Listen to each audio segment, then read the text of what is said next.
Welcome back to The Power and the Glory. Today's scripture is taken from the book of Proverbs, chapter 4, verse 23. Before we get into that, please like, share, and subscribe. It really does help with the Google algorithm. And by the way, thank you to my existing subscribers. I really do appreciate your support. So I'll read the scripture now.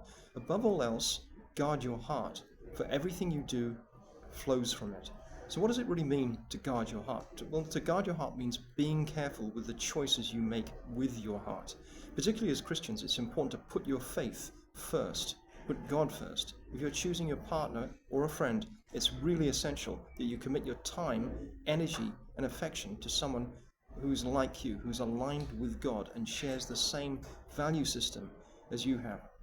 And why is it particularly important? Well, because the wrong person or company can really wreck your life, and in the worst cases, try to actively destroy your walk with God. I'll give you an example. I remember as my walk with God became more aligned, I literally brought out the demons in a former partner and was subject to vicious physical and verbal attacks. I'm not going to go into a lot of detail, but they were always centered around mocking my faith, and at several points, my physical safety was actually seriously threatened. Thankfully, I escaped unscathed, but it shows you that discernment is really important in deciding who you should give your affection and love and time to.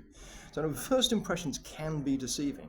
We all recognize very attractive and charming people, and they're very easy to spend time with. But a lot of them, of course, can be narcissistic and can hide behind a veneer of niceness. Toxicity can hide behind that. So how do we get around that? Well, words flatter and impressions flatter, but actions betray the truth. So my advice to you is to watch people's actions. How do their actions speak to you, if I can say that? Are there signs of consistency and reliability? Do they have a reputation for being straightforward and honest? And try to find concrete examples of the character traits you desire.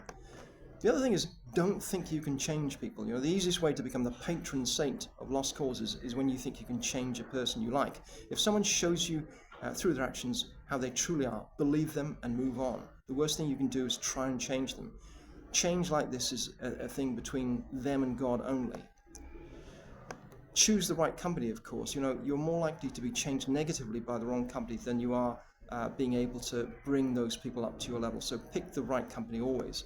Avoid hearsay and gossip. Never associate with gossipers. God abhors gossipers. And above all, pray for discernment.